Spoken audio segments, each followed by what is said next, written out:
Hello, folks. This is your host, Tammy Turner, and you are now listening to the Tiara Talk Show. We bring you rare interviews with the makers of Disney magic. Whether they be singers, actors, Imagineers, animators, they've all made their mark on the Disney name. To find out more about the show and other episodes, head to our official website at www.thetiaratalkshow.com. Be sure to look below at the show notes in the Show More section for links to our Twitter and Facebook pages, including videos and websites mentioned in the following interview. Photos and audio clips that are featured in the show belong to their rightful owners and are used for educational purposes only. All guest opinions are theirs and theirs alone and do not represent the opinions of the Tiara Talk Show or the host. The Tiara Talk Show is not associated with the Disney Company. Thanks again for tuning in to this week's episode, and from all of us here at the Tiara Talk Show, have a hoop-de-doo day.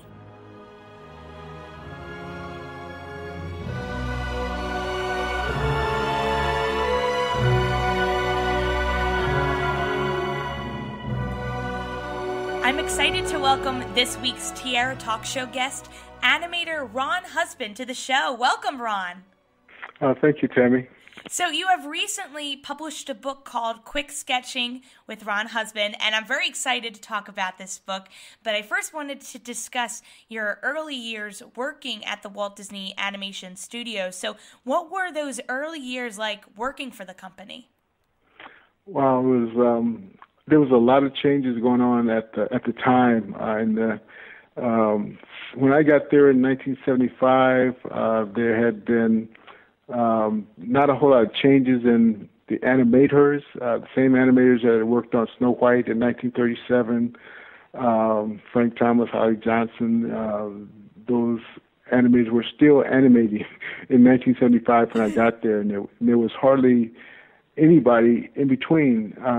And so they decided in the early 70s to start a trainee program to try to infuse new artists with some of the attributes that had contributed to make the studio in animation what it was, so that the tradition of animation that had been ongoing for over, since the early 30s, going back to the 20s, wouldn't just dry up.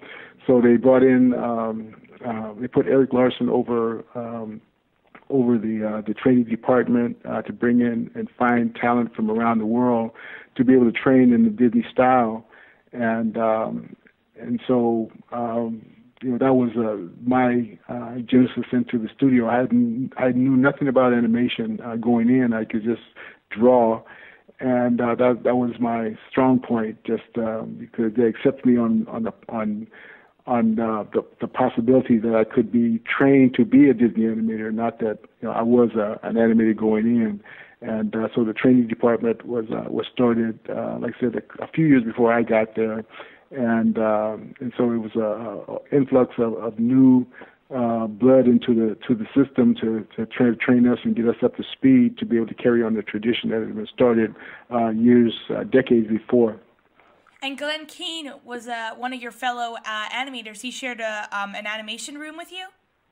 Glenn, he had gotten into the studio probably about 6 months, into the program at the studio about 6 months before I got there.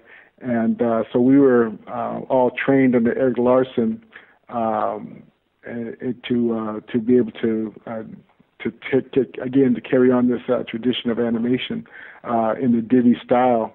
And so, like I said, Glenn, I met Glenn my first day there on the job, and we've been friends ever since. And you've had a wide range of animation films that you got to work on, but a wide range of characters. So I'm just going to list some so people understand how amazing you are. Oliver and Company, you got to animate Fagin. The Little Mermaid, you got to animate King Triton. Beauty and the Beast, Gaston, Aladdin, Jafar, The Lion King, Pumbaa, Pocahontas, John Smith. We got Atlantis, The Lost Empire, one of my favorites, Dr. Sweet, Long John Silver, and Treasure Planet. A lot of roles that you got to create, character roles. Did they ever try to place you in a specific type of role that they wanted you to animate? Because I know sometimes they will, like Glenn Keane got to animate a lot of princesses rather than villains, but it seemed like you had a mixture of sidekicks, villains, leading men. Uh, yeah. I got a lot of experience doing a lot of different kinds of characters. Early on, after my trainee period, I was called in by the production manager and saying that I would not probably make it as an animator at the studio. So I went back and just worked that much harder to try to improve myself as an animator. Going into the studio, my trainee period.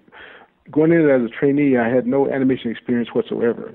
And what I learned about animation was from my first day there. And you get 4 weeks worth of training. Then you do a trial test, and the veteran animators would look at that test, and they would give you a thumbs up or thumbs down. And if you got a thumbs up, then you were kept on for another 4 weeks, in which you would do another test, hopefully capitalizing on the information that you would gain from the first test, showed before the review board of, again, the veteran animators. And if you had passed the second test, then they'd start training you to be an in-betweener. And that was what I was my initial foray into animation, doing in-betweens for Frank Thomas, and a few scenes that he would give me to animate on the side. And so that was sort of my genesis into the world of animation, and the variety of characters going in. I was doing a lot of crowd scenes, multiple character scenes, and it's only after improvement over a period of time that I was able to sort of narrow it down to getting a single character scene. I think that was on what was it?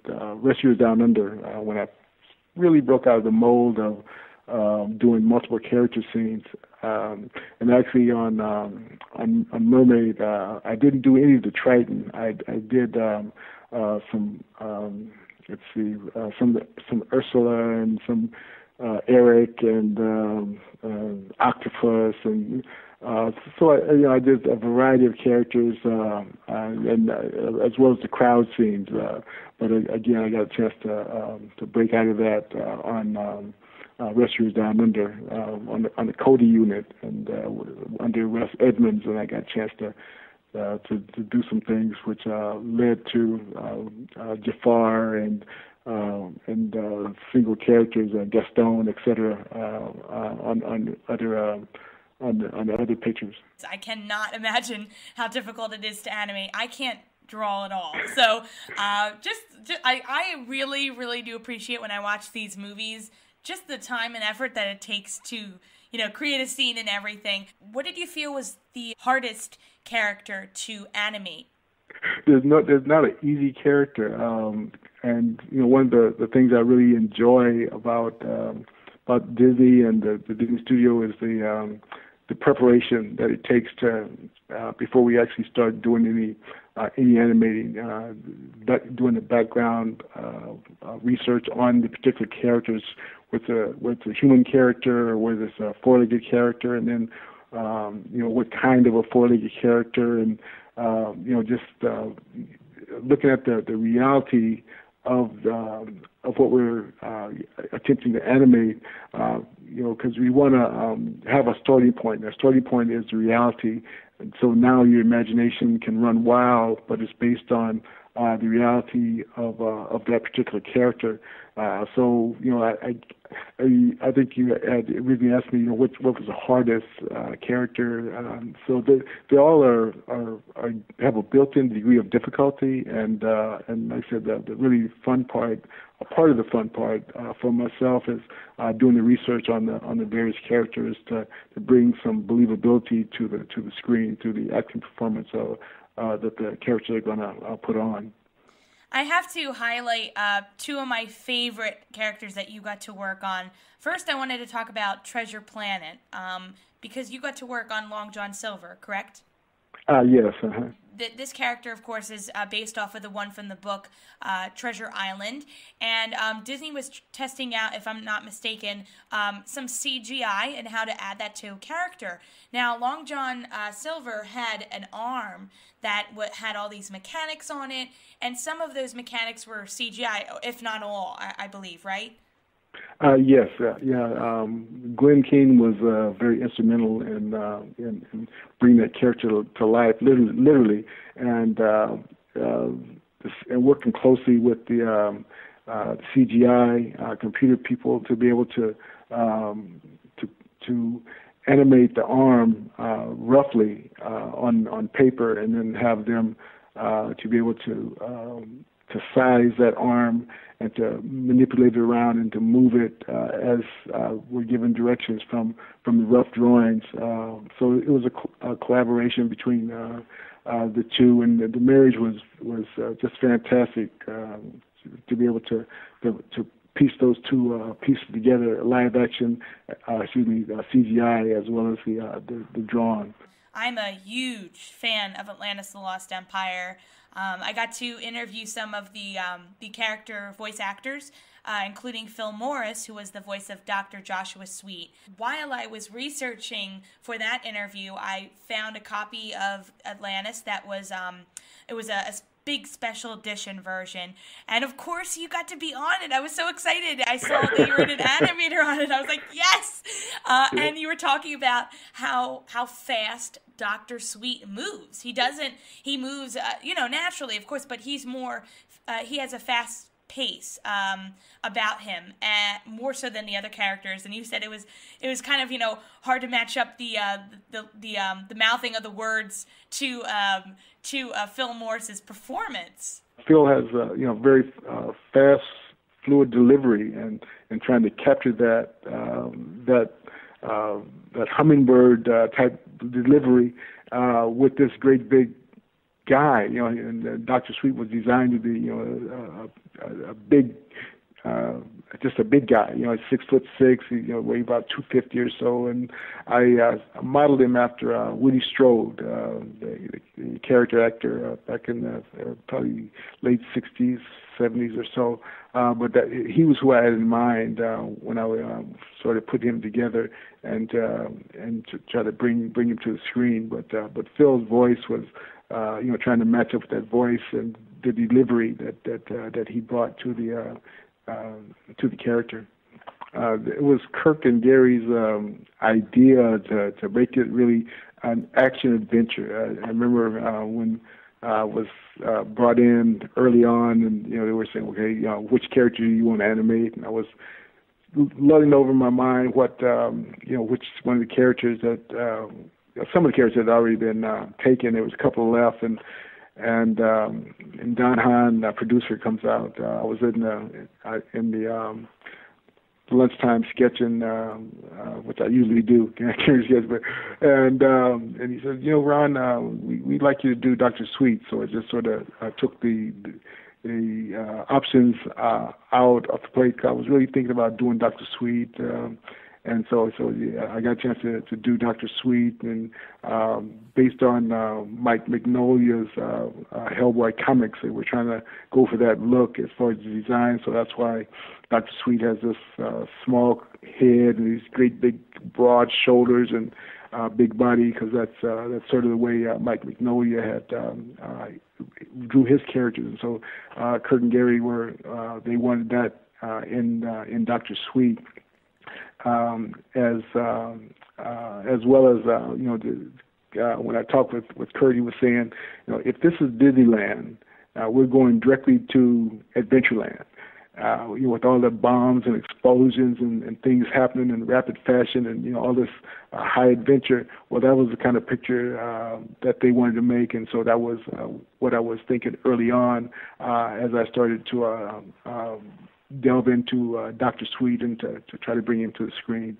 Absolutely, and I was really ecstatic to hear that you were releasing a book about animating. Even though, again, I cannot draw for my life. I just love looking at animation and just looking at the behind the scenes and how it comes together, because I love things when they come together. It just looks so awesome. And but I really appreciate all the hard work that, again, goes into creating a character, a background, an item. It's the smallest little things, or the biggest things in a film. And I thought it was very interesting to read this book, because this focuses on sketches. Because most animation books out there, especially Disney, when they release one that says, draw a Disney princess, or draw, the Lion King, or something like that, most of them move quickly through the sketches so they can just show the finished product. Whereas you focus on these sketches because they're just as important as the finished product. So do you find sketches are the key to creating a character, to find its movement and flow? Yes, for me, in the sense of that's what got me into Disney in the first place, so that I could draw. I didn't know anything about animation. Didn't know X sheet from a hole in the ground. But they took a chance on me because I could draw, and I just always carried a sketchbook, and seeing how important it is to be able to take and put lines on paper, and those lines tell a story. They're storytelling drawings, and so it's not so much about the book is not so much about animation as it is to how important it is drawing is to an animator. And actually to any artist, to be able to have a real firm foundation of drawing, and then to be able to caricature that in your drawings, as far as bringing personalities, looking at a pose that says something. What is this pose saying? Is it sad? Is it happy? What is the mood that you're trying to get across? And so, but even that has to be based on some reality, and the reality is of good, solid drawing, which was, again, going back to my trainee stage when I first came into Disney. The emphasis was on good, solid drawing, staging of that drawing. What are you trying to say in that drawing? And the proportions and the perspectives and all the things that go in. So the book wasn't written to try to tell you what to do. It was just trying to tell you what to look for as you draw, as you sketch, and basically it was to inspire and encourage artists to draw more, because the more you draw, the better you're going to get. And I did a workshop at Disney with my fellow Disney artists, and I was going over the principles, the basics of quick sketching, because again, quick sketching is different from sketching a model in a studio or in a art school setting, where you have all the perspectives and proportions and the body shapes, etc., built in, because you're looking at it for a period of time. But in real quick sketching, the image is there and it's gone. And I was doing a workshop with my fellow artists, fellow animators at Disney, and showing them what to do, or excuse me, not what to do, but what to look for in this quick sketch. As you quick sketch people who are there and they're gone, and the assignment was to go out and to a mall or public place and to just do some sketching. And the next week, all the artists came back and they were pleasantly frustrated because they moved on me. I was drawing them and they just moved. And so, I really realized, how difficult it is to really do a quick sketch from just looking at something or someone or some animal and it's gone, and just to capture that on paper and have all the anatomy right and the perspective right and proportions right, and having that drawing literally tell a story, what's going on. And so oftentimes when I'm sketching, people are looking over my shoulder and they're looking and they really can literally see what I was seeing, but it's a caricature of it. It's not an exact photograph, but it's a caricature of what I saw but it has all the built-in basic shapes and that will help to tell a story. And again, storytelling, drawing, and, and the difference between illustration, which is a single drawing, is you're telling a story with one drawing. In animation, you're telling a story with a series of drawings.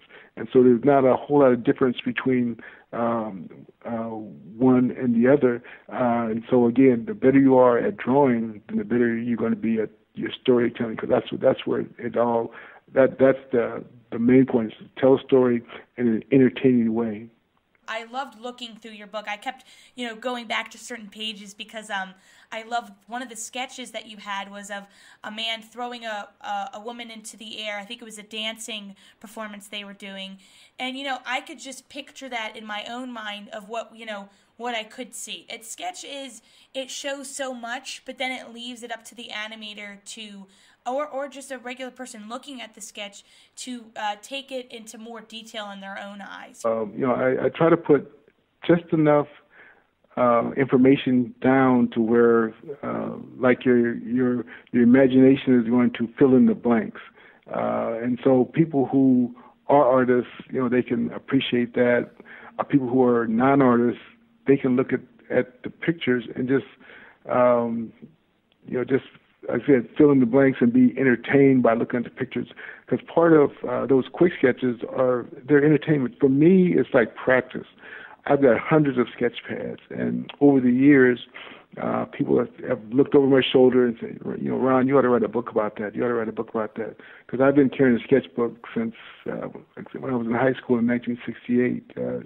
Sort of dating myself, but that's when I was first given the idea that, Ron, you need to carry a sketchbook and fill it up. And I've been doing that ever since then, and even before then. And people, again, over the years have said, you ought to write a book about that because you do it so frequently.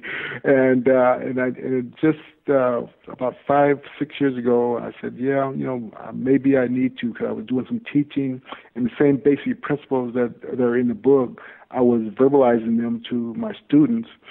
And so I said, well, maybe this is a way to get a wider audience than just the students in the studio setting drawing a model.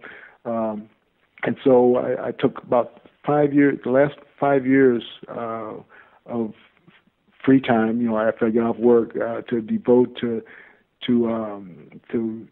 find the images that were going to match what I was trying to say verbally, and get it out to a wider audience. That this is what you look for. There's basic shapes. There's balance and proportion, and then you want to get some action in there. And that was, again, going back to my early days at Disney. What got me into the studio was the fact that I could capture action. They saw the potential that I could potentially be an animator because I could capture action in a single pose. My initial interview with Eric Larson, with my portfolio of commercial art, very slick pieces that I had done while I was in college. And Eric says, it's okay, but do you have any quick sketches? And I'm saying, I've been doing quick sketches since high school. This is 4 or 5 years down the road, and so I went home and got a couple of sketchbooks and dropped them off at the guard gate, addressed to Eric. And about a week later, I got a call from the studio saying I could enter into the trainee program. And so that was what got me into the program, as my ability to draw and to be able to not only draw but to be able to capture movement in my drawings. And so that, I think that's one of the things that you've seen when you look at the drawings as a non-artist, is to be able to be entertained by what you see. And so that's one of my goals. And the more I draw, the better I get at drawing. I haven't arrived yet. There's probably one drawing out of 10 or 12 that's okay, and what you see in the book are the okay ones. I've got hundreds and hundreds of sketchbooks that I went through in that 5-year period to try to match up what I was saying to give an illustration of what I was trying, the principles that I was trying to get across, and so these are entertaining drawings that are fun to look at, and that translates over into my my pen and ink work. I do pen and ink illustrations, and there's movement in those pen and ink illustrations, and that translates over into my thumbnails, which go directly into my animation, which again are translating movement, because again, animation is movement, and so the better off I drew, the better animation that I was going to be able to produce. And you officially retired from the Walt Disney Company last year after working for the company for 38 years, working on these films, on these amazing films. And since then, you've been posting on your blog, which is ronhusband.blogspot.com, for people who would like to check it out. Also, your son announced that he's working on a film with you. So whatever's out there is probably it right now. We're not saying a whole lot more than what's there at this particular point in time. So, but there is something that we're collaborating on, and my daughter is doing some writing. Melissa and I said Jay is sort of spearheading this up, and we're going full speed ahead. But again, we're just sort of playing it low key at this particular time. So there'll be more information to come. I have 3 more questions for you. They're sort of fun Disney questions. I call them the Donald. I know they're called the Donald, Goofy, and Mickey questions. So, so let's start with the Donald one. Okay, so as a child, what Disney film would you always watch over and over again, or do you remember just kind of stuck in your mind after seeing it on the screen? I didn't go to see very many Disney movies. In fact, only thing I remember is the old Disneyland a black and white TV show as a kid, and they would run snippets of the features. And I remember the Night on Ball Mountain sequence from Fantasia. So that would be like my early remembrance as a child of Disney animation, that Night on Ball Mountain. So now our Goofy question. What Disney character do you think would be your best friend if you met them in person? Oh, gee whiz. I'd say Captain Hook. Ooh. Yeah, I have to do a lot of kowtowing to him, but I think I'd probably be one of his crew. I just love Frank's animation on Captain Hook. I mean, it's just his personality is just over the top, and I just love like I said, the animation that Frank did on Captain Hook, and what he brings to the villain in that picture. I do love Captain Hook. Good choice. I like that. And now our final question, the Mickey Mouse question. So if I asked you to name any Disney song at this very moment, what immediately comes to your mind? Oh, it's a small world. It's a small world. That would be the Disney song. I mean, it's not an animation song, but it's. I mean, you play Small World, and everybody knows it's a small world. It's a Small World always gets stuck in my head, but it's always in the greatest way. I don't mind being on that ride listening to that song. It's a happy song. Well, thank you again for coming on the show, Ron. Just an absolute joy to talk with you. I love talking with animators, and I loved reading your book. Again, listeners, please go out and find a Quick Sketching with Ron Husband, and we'll be actually giving away a copy of Ron's book on our website. So please stay tuned to our Facebook posts about Ron's website. Again, you can also see Ron's own personal website at ronhusband.blogspot.com. And again, thank you so much for coming on the show, Ron. It's just a joy to talk to you. Oh, well, thank you for inviting me. It's been a joy and a pleasure to talk with you too, Tammy. Again, it just gives me pleasure to be able to share what I've been blessed to do for the last, actually 40 years of my life.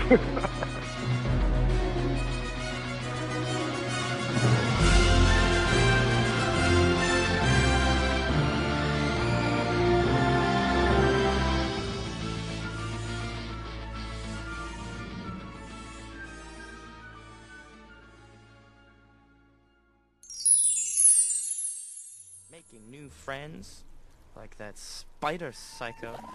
Spider psycho.